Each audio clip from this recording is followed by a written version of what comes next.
Better Life Media, America's leading source for life improvement, presents Tom Hopkins, Mastering the Art of Selling.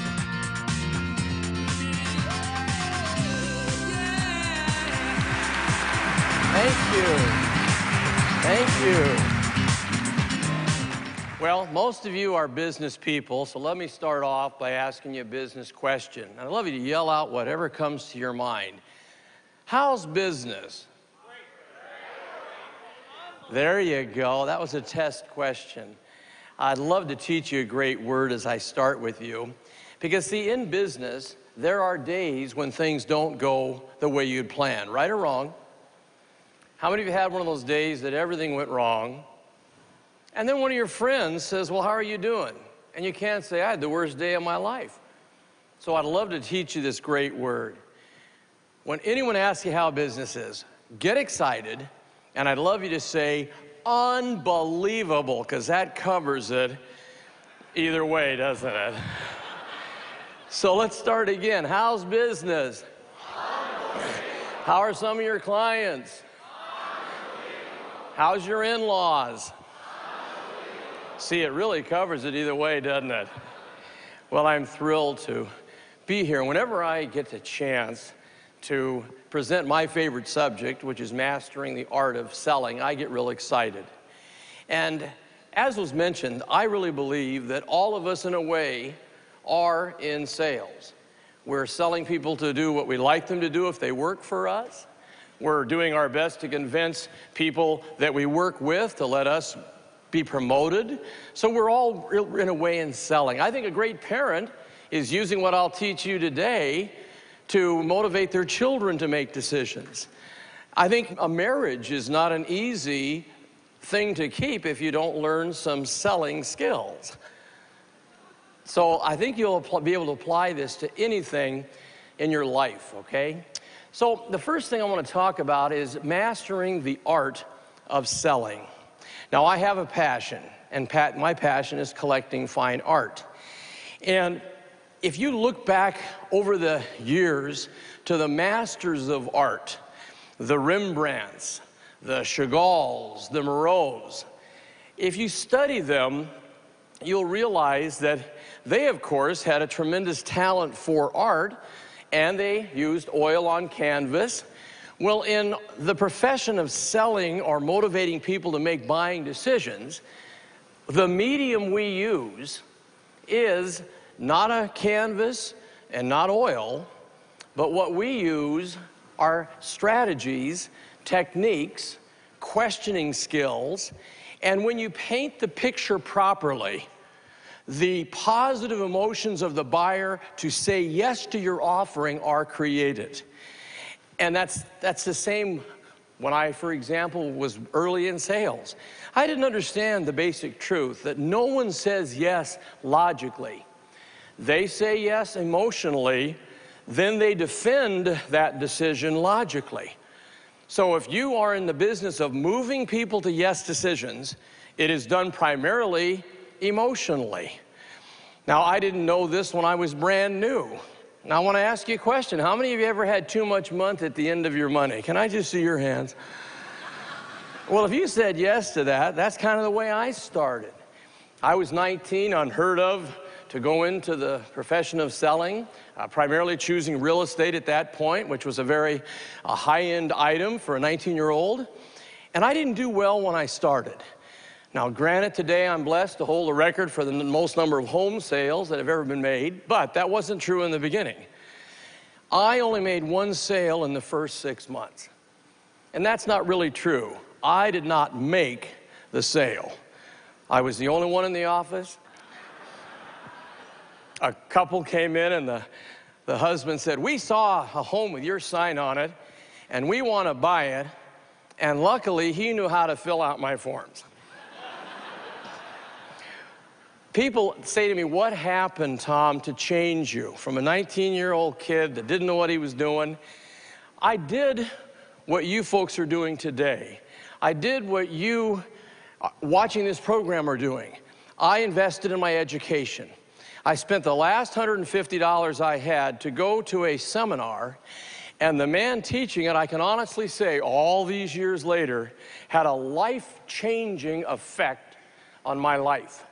And that can happen to you when you go to a program with your mind open and you listen carefully, intently. You do your very best to take the pearls, those certain things that are said that can change your life if you apply them. And that is the real key. The application of what is being covered in these programs. Taking it, applying it, and having the changes take place. So I decided in putting this program together that I wanted to share with you some things about selling that most people don't talk about.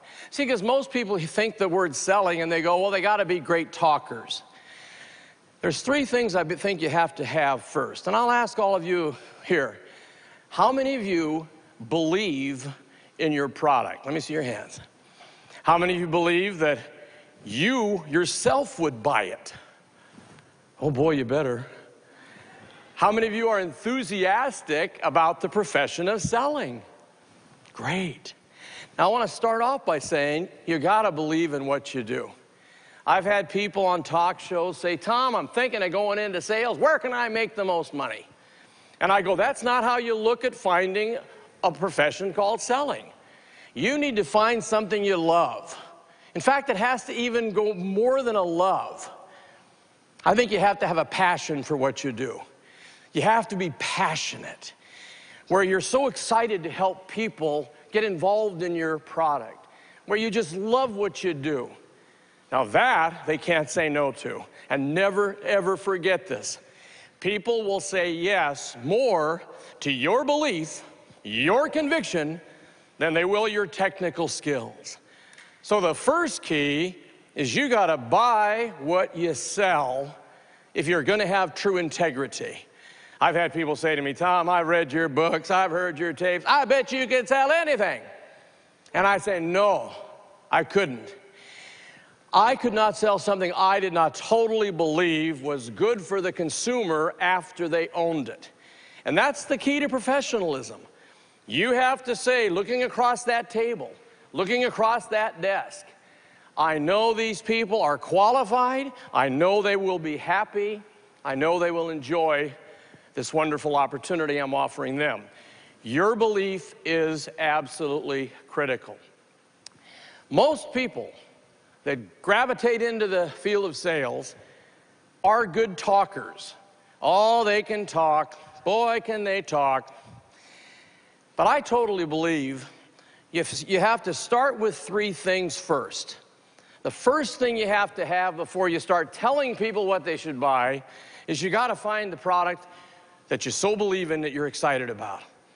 The second thing you need to do, number two, you need to find qualified people to sell, and then, of course, professionally sell those people you find. Those are the two steps. You got to find them, people that are qualified, then have the skill to professionally lead them to the decision of saying yes. The third thing you need is you have to help people make decisions that are good for them. Now, you'll hear that again later on, because I want you not to miss the words good for them. That's where your strength comes from. I think you've got to look at a person and say, you're going to thank me in the years ahead, because what I'm doing for you is good for you. And that's where your strength comes from. So let's start on some of these questions. First of all, there's a basic truth that we all have to live by in the field of sales. Don't miss this now. If I say it, they tend to doubt it. If they say it, it's true. So the key is to take any statement of fact and see how you can turn it into a question. Now, I teach basically 40 questions. I'm going to give you the ones that I feel you can take right today, start applying in all areas of your life. Now, the first question is actually titled a tie down. A tie down. Now, the tie down is defined as a question at the end of a sentence that demands a yes response. In other words, it's a way of getting yeses, isn't it? That was one, wasn't it? I did it again, didn't I? You're catching on, aren't you? They're kind of fun, aren't they? You can make this a speech habit with practice, can't you? Because you do want to get more yeses, don't you? Now, I'd like all of you to now join me. I'm going to say a statement. I'd like you to add the tie down that's applicable and give me a nice nod. Ready? Investing in a quality product makes sense, doesn't it? Gosh, they've got to say yes to that. They won't say, oh no, we're looking for something that just breaks all the time. Haven't you got a real rotten product to talk to me about? No, they'll say yes to that. So that's the tie down. Now have fun with that. Don't overuse it though. See, some people go, boy, I love that, isn't it, doesn't it, wasn't it, couldn't it, wouldn't it, shouldn't it, can't you, won't you, don't you, I love that thing. But then they overuse it, and now you're getting pushy. Here's a general rule for you in sales. For every hour presentation, use no more than 2 tie downs in the presentation. That would be your maximum, or you're moving from giving them a good opportunity to say yes to getting pushy and controlling, and people don't want that today. All right? Our next question technique is one of my very favorites, and it's actually called the alternate of choice. Now, the alternate of choice, the definition is this. It's a question with 2 answers. Either answer they choose is a minor agreement leading towards the major decision. So you're always trying to give them 2 questions. 2 questions, you say. And of course, the key to this thing is they must know the answers. This is very important. And the answers must confirm the fact they're going ahead. Now, let me give you the best uses of it. It can be time you meet someone. See, if you say to many people in business, when can we get together? Now, you that are in sales, you're the last person they may want to meet. And they'll stall you. Oh, call me next week, call me next month. That's why you want to smile and just say this nice question to them. Just look at them and use their name. John, I'm available to meet with you today at 3, or would tomorrow at 9 be better? Now they can't say yes or no. Take a 3, take a 9. Either way, I'm going to meet with you. You can use them on location. Would you like to come to my facility, or should I visit you at your home? They can't say yes or no. Take a choice, home or office. They're wonderful. Have fun with these 2. I'd love you to just say, I'm going to take these and teach them to my kids. My 3 children knew all the questions before they were 10 years of age. And they are different today. I can remember my little 8-year-old daughter, Tasha. Now, most 8-year-olds, when they go to the market with Dad, they would say, Dad, can I have an ice cream? Not Tasha. She'd say, Dad, which would you prefer I have today? A fudgesicle or a popsicle? Either way, she gets her ice cream, right? So you can really have fun with this. You can use it with your spouse. You know, if you want to go out to dinner, you know what you have in the house. You just smile and say, what would you like tonight, hon? Chinese or Italian food? He says, gee, I love Chinese. Well, you know, we don't have any. Grab your coat. Let's go find some. And you moved him to a decision to do what you wanted to do with the alternative choice question. Very, very fun. Now, your third question is called the porcupine. Now, it's a funny name. And I know when I say it, you're going, porcupine? I'll tell you why I named it this. I was taught the strategy many years ago, and it's basically answer the right question with a question and then write that answer on your form agreement paperwork. The challenge I had is I was nervous like most people in our business, and I would forget to do it. I mean, all of a sudden they'd say, how soon can we move into the home? And I'd go, well, there's 30-day possession, there's 60-day possession. So what I learned to do was answer it with a question. How soon can we take possession? John, what time schedule would best suit you? Now, when they answer that, I've, in essence, closed the transaction. And I called it the porcupine because I started saying, I won't forget it if I visualize they threw a live porcupine in my lap. Now, what would you do if I did? I threw a live porcupine right at, what would you do with it? You'd throw it back. That's what we do with the right questions. Let me throw some at you. Ready? Do you have one in blue? Would you like one in blue? Isn't that simple? Do you have a smaller size? Would you like a smaller size? And when they say yes, they bought. So simple. Gosh, I used to love it. I'd be showing a home I knew they'd love it, and all of a sudden the wife would go, now, Tom, will they leave that swing set in the back? I didn't say yes or no. I said, do you think the kids would enjoy it? Well, when she said yes, she just bought a swing set, what stays with it? The house. Of course. So it's a real fun technique. And again, you in sales, I see so many lost sales because people ask a question they would only ask because they want the product, and the people don't answer it with a question. They've lost that sale. So get sensitive to the porcupine, all right? Now, people ask me, Tom, why don't people purchase my product when they should? Well, there's 10 reasons that you should know, because there are 10 basic fears that the average human being has to invest money for benefits of a product. Now, you want to know these fears because you really want to work on them so that your presentation makes sure that you eliminate these 10 fears. Now, the very first fear I'm addressing to you that are in sales, and everybody knows it. They know what you do for a living. The first fear is they are afraid of you. Why? They're afraid to be sold. See, we are great consumers. We love to own things. But people today are afraid of being sold. So the key is to not come across like a salesperson, but try to come across more like an expert advisor. You see, when you come across like an expert advisor, they stop looking at you as someone trying to sell them. And that's, of course, when everything works. The feelings are right. They don't know exactly what they should do, but they feel good about you.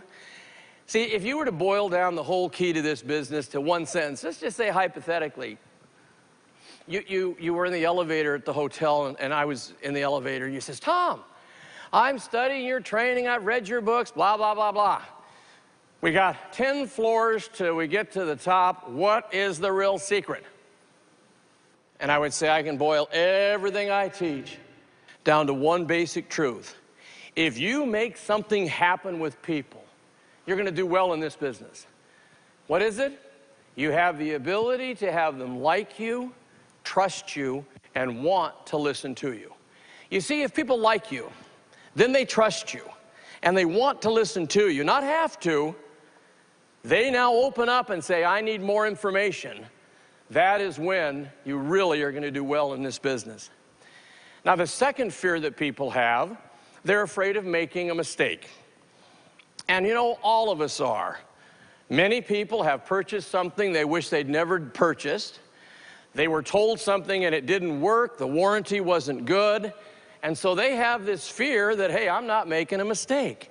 That's why in any presentation, you must watch as we watch the presentation to make sure that any of those fears about making a mistake are covered in the presentation. Now, your third fear, they're afraid of being lied to. See, many times they've been told a lie in the past. Anyone over 30 years of age has purchased something where it didn't do what they said it was going to do, and they felt they were lied to. That is why it's so important that you are extremely honest and truthful. See, I believe that you can have a great presentation, you can tell anybody anything based on what you're saying if you come from a foundation of truth. And that's really, really important to have a long-term integrity and ethics with your clients. Now, the fourth reason people are afraid to buy is they're afraid of incurring debt. All of us are. So many people have too much debt today, and they look at your product, they may have to increase the monthly investment, and right away they're going, I don't think I can afford it. I'm afraid of that. So again, it's so imperative that in your presentation that you make sure they realize the value that they get. Because see, that's what the exchange is in selling anything. It starts with perceived value as to the benefits they're going to get. Then it goes from perceived value to real feelings of value. And that's why one of the great keys to selling anything is learning how to pour on value.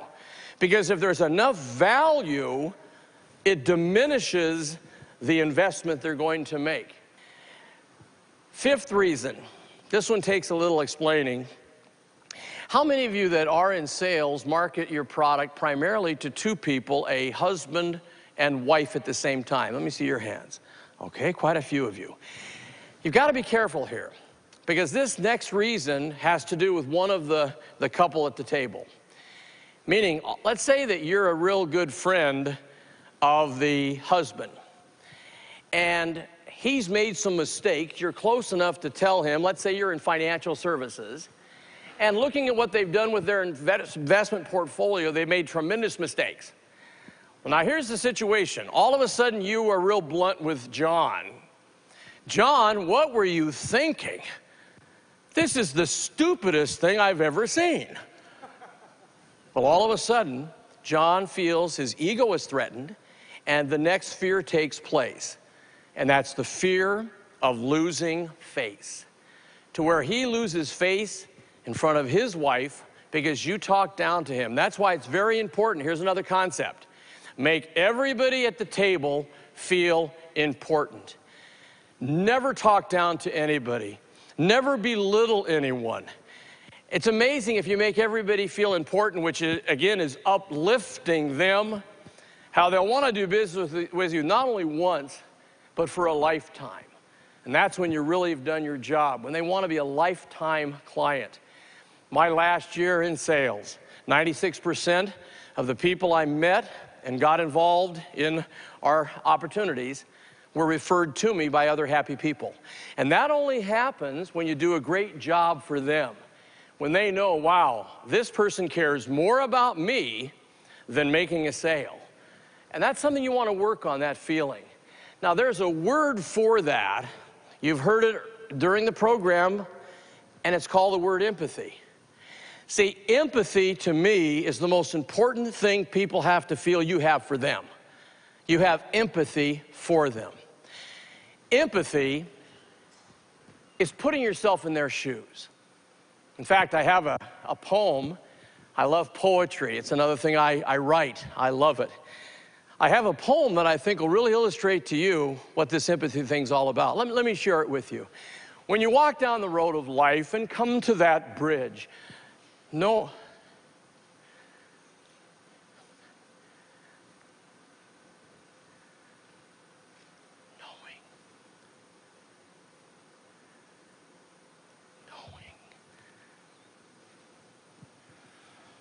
how many of you right now are just a little worried about me forgetting my poem? Anybody? How many of you had this feeling like, whoa, come on, Tom, don't forget the poem? See, if you had that feeling, that's empathy. Where you put yourself up here with me, with all that's going on here, and me forgetting the poem. You that felt that, I salute you. You've got empathy. For the others of you that said, oh, finally he blew it, that's great, I'm worried about you. Let's look at our next fear. They're afraid to say yes to your offering because they're afraid of the unknown. They've never heard of the product. They don't know what it's all about. This is why, for I would say 90% of you that are in sales, your whole process must be an education process where you are educating them as to the benefits they'll derive from owning your product. Yes, you are doing a sales presentation, but that's one reason why, and I'll share this with you, Oftentimes, we test students after they graduate from our training, and we follow them in their careers. And the people that seem to do the best in sales come from either the nursing background or flight attendants.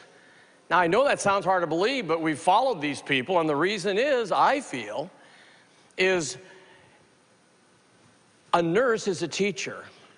A flight attendant has to put up with some people that sometimes are very nasty. They'd have to learn how to handle the people in pain. And that's really what you do in the sales process. You're having people who might feel a pain that you can solve with your product or service, and you've got to educate them and lead them in to feelings of ownership. Your next fear is because of a bad past experience. See, they had a bad past experience. They said yes to something, and gosh, I wish they had never seen it. And right away, you sound like that last person. And they go, we had that happen once before. Now, you'll also find another truth. You that work with people over 50, as they look into their golden years, they are reluctant to take risks like they did when they were younger. So you really have to make them secure with your presentation to where they feel, boy, this is really going to be good for me. And that's why, again, they'll have bad past experience memories if you don't handle them properly in your presentation. Now, number 8 is important. Their fears can be based on prejudice, meaning someone prejudiced them. I had this happen in my career. It was the only time it ever happened once in all the years I was in business and sales. I had a couple who was definitely qualified, but after 2 years of working with them, I could never close a transaction, and the reason was they had been prejudiced. Now, prejudiced by number 9. Their fears were based on a third party.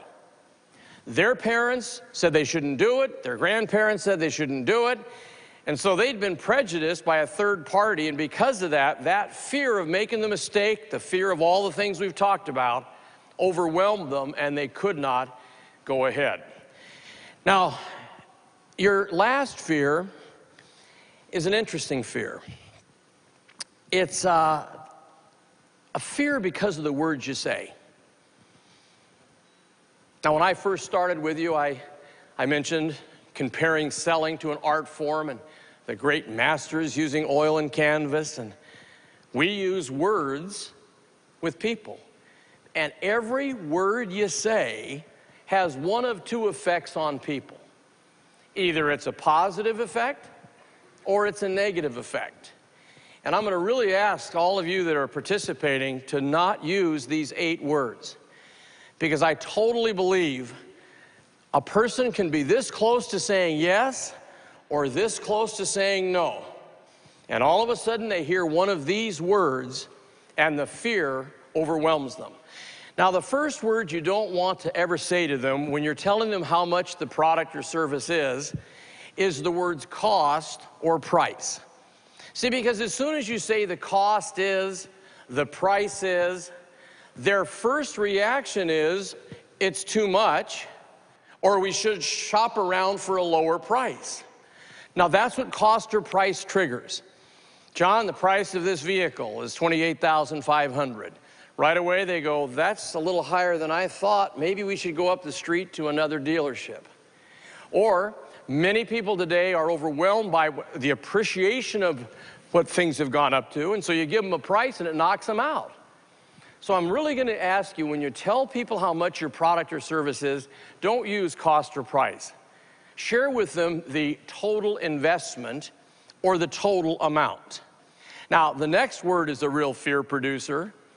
And I know many of you maybe, when you're asking them to invest, say, well, now let me just go over the down payment. Now, as soon as they hear down payment, the first thing they think is, gosh, I didn't want to come up with the money right now. Because, see, down payment means write the check. And they go, we're not doing that. We're only looking today. We're shopping. We're not buying today. So I'd love you, instead of down payment, to say the initial investment or the initial amount. Those do not create the fear that down payment creates.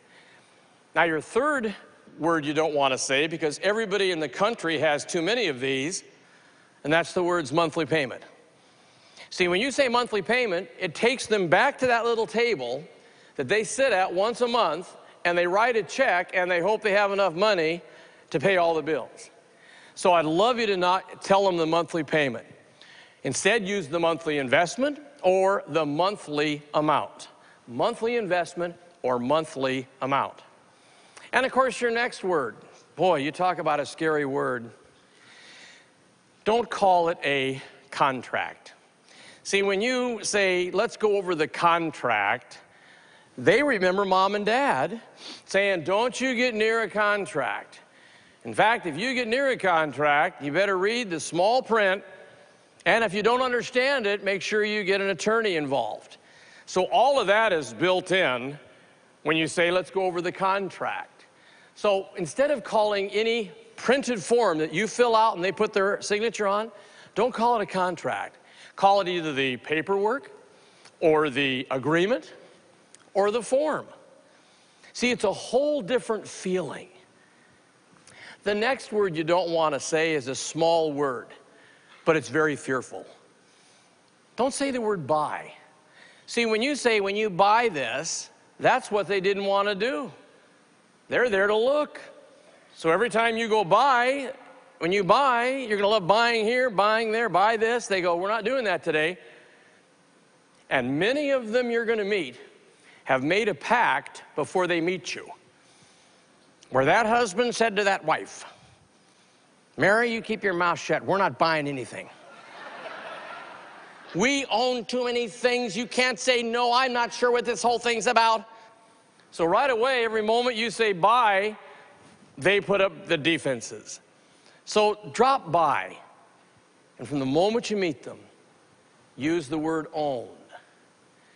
See, it's amazing. People love to own things. They're just afraid to buy them.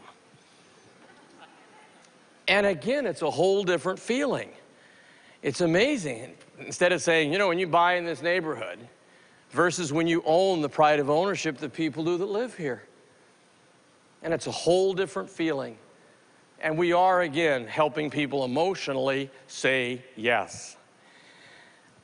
Then the next two words, they're the same in essence, but the next two words are very scary words. They are sell or sold. See, when you say to someone, when I sell you this, right away they go, you're not doing that. We decided we're not buying, you're not selling it. Or some people go, you know, we sold your friends. And they go, yeah, you pushed them into it. You're not doing that to me. So try to drop from your entire vocabulary the words sell or sold. You use the terms get them involved. Get them involved. Or help them acquire. We've helped so many companies acquire this business machine. We get so many families involved in this area. It's amazing. They'll let you get them involved. They'll let you help them acquire it. They just don't want you to sell them. And again, it's a whole different feeling, all right? The next word's a word I really dislike. And when I hear it, I want to grab the person and say, you know, if I were your client and you said that word to me, I would be on my way out because I don't want to get involved in one of those. And the next word you don't want to say is the word deal. See, so many people have gotten into a bad deal that they were told was a good deal. So you, of course, say, this is a good deal, and they go back to the past and go, we had one of those. No, thank you very much. We're not getting involved in another deal. Especially people over 50. They hear the word deal, and they go back 10 years ago when they lost all they had in savings because someone said it was a good deal, and it wasn't. So instead of the word deal, whenever you're talking about how great this opportunity is, you use that word. Either opportunity or transaction. John, I think you're going to agree this is an excellent opportunity for you. I think it's a transaction you're really going to be happy about. Now, in business-to-business sales, this is wonderful. Because oftentimes your decision maker is not the president or the CEO of a company, and when they hear the word deal, they get skeptical. But when you say to them, this will be a transaction that all of your company will be thrilled with, it doesn't create that fear of a bad deal. Now, you're doing everything right, and you're moving right along. You've filled out your paperwork. You've done everything, and it's now time for you to go for the signature. And you ask them to sign it. Don't ask people to sign anything. What if mom and dad said, don't you sign anything? And that one word sign, where they were heading towards a yes, can push them into no. So instead of sign, we ask them to okay it. John, I'll just need your okay here. Or you can ask them to approve it. John, I'll just need you to approve it. Or you can ask them to authorize it. Just need you to authorize my paperwork as you would a check. Or you ask them to endorse it. It's amazing. They'll okay it, they'll approve it, they'll authorize it, they'll endorse it, but they won't sign it. And I mean it. I've watched it. I had one company do tests on this. They decided after they invested in some more training, they said, hey, let's test this. And it was amazing how many people, when they were asked to sign it, said, we're going to think it over. We'll get back to you. Amazing. And I really want you to work on this. I mean, practice it. John, I'll just need you to okay my paperwork right here, and we'll set up delivery next week. Some of them won't know what you mean. They won't know what you mean. Watch. I'm going to have you be the buyer. All of you are the buyer now. Ready? And I want you to say, when I ask you to go ahead, I want you to say, oh, you mean sign it. Ready? So, John, Mary, I'll just need your approval right here, and we'll set up delivery for next week. When they say, oh, you mean sign it, all I want you to do is give them a nice smile, nod your head, and say one word, fine. And now they know what their job is. Try it, gang, it works. John, Mary, I'll just need your authorization right here. Oh, you mean you want us to sign it? Fine. And nod with a smile, and they know what they're supposed to do, and they will take that pen and put their approval on it if you'll do it just like that. Now let me go into what I consider the thing that makes our organization different than most, because we really work on one subject. And it is the biggest art form of the art form of selling, and it's called the art of closing a sale. And it is the one area that people have the most challenge with. They can prospect, they can make calls, they can usually do a decent presentation, but where they fall down is moving from giving information, sharing all the presentation, and then moving into the final closing of a sale. And this is an art form. Now, I will say this to you. If I were to walk on this stage, 5 of the highest paid people in the United States in sales, had them sit at a table or desk and do their presentations, you would see differences in the way they came across. But the same would be true of all of them. They would all end up getting the check because they have developed what they call their own closing style. And that's what you need to develop. Now, you can copy someone else and then take that and make it yours. Now, let me give you the definition of closing, because many people don't know it. It's professionally using a person's desire to own the benefits of your product, then blending your sincere desire to serve in helping a person make a decision that's truly good for them. See that? I made that in bold print, good for them. That's when you do the job right. Now, what really happens when you close a sale? Do you know you are really doing 4 things? Number 1, you help clients rationalize the decision they want to make. That's what you're doing. You're helping them rationalize it. The second thing you're doing, number 2, is you help clients head off procrastination. See, they are procrastinators, but with your great presentation, you head that off. Number 3, you help clients deal with their fear. Based on what I've taught you so far today, we don't produce fear with the words we say. Number 4, you help clients overcome indecision.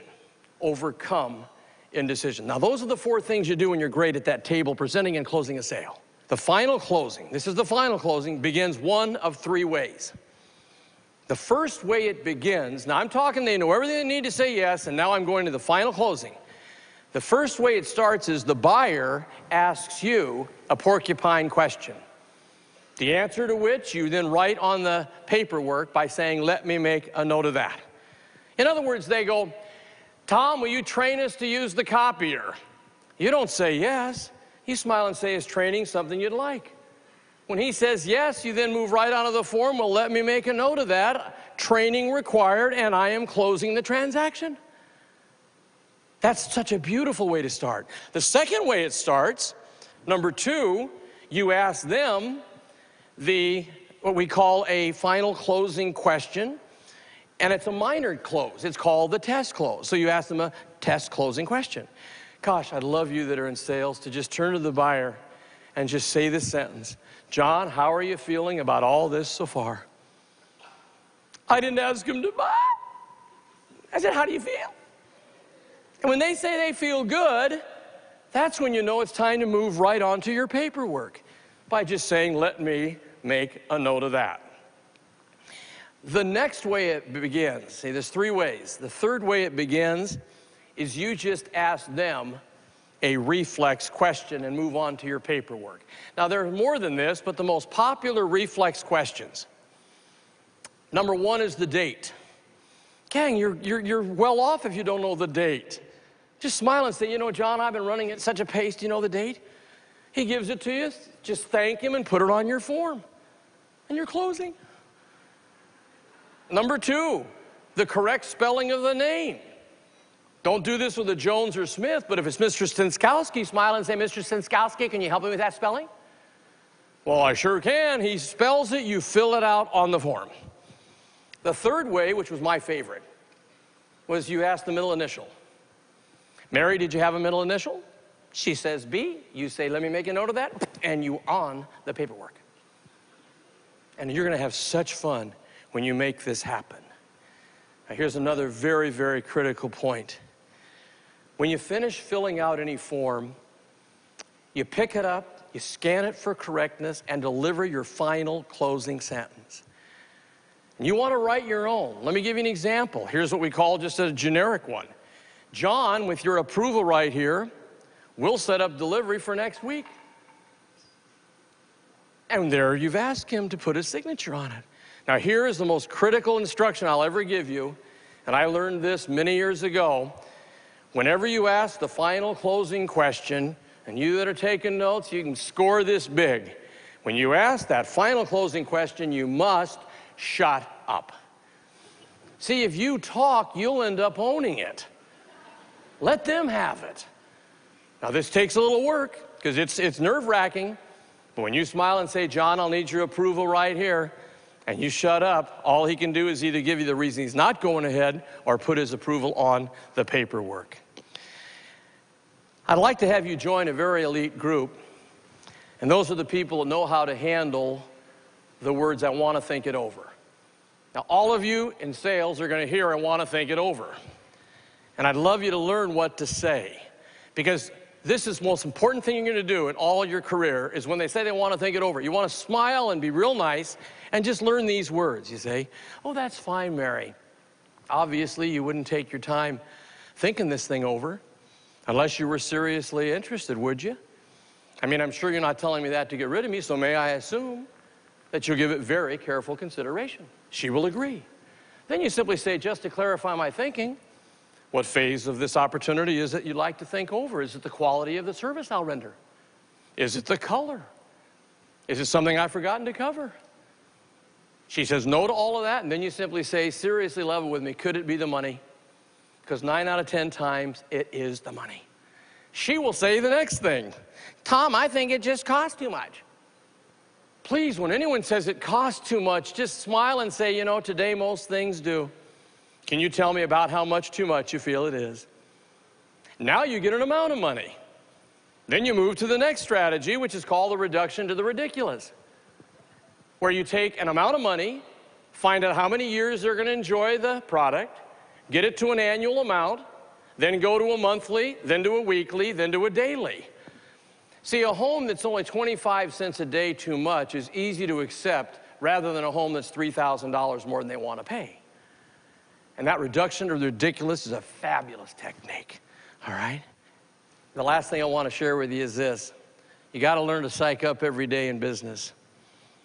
No athlete walks on the court of the field without getting some adrenaline pumping. So I'm going to ask you to learn how to psych up, and I'd love you to start tomorrow morning by saying this with enthusiasm 3 times in the morning. Today, I will win. Why? I'll tell you why. Because I got faith, courage, and enthusiasm. Let me hear you do that. Today, I will win. Why? I'll tell you why. Because I have faith, courage, and enthusiasm. You do that 3 times, that adrenaline gets pumping. Now tell your spouse what you're doing. You'll get out of that shower excited for the day. And you got to be excited today. I've so enjoyed presenting this and so hope you'll take the ideas, apply them tomorrow. Have a greater income.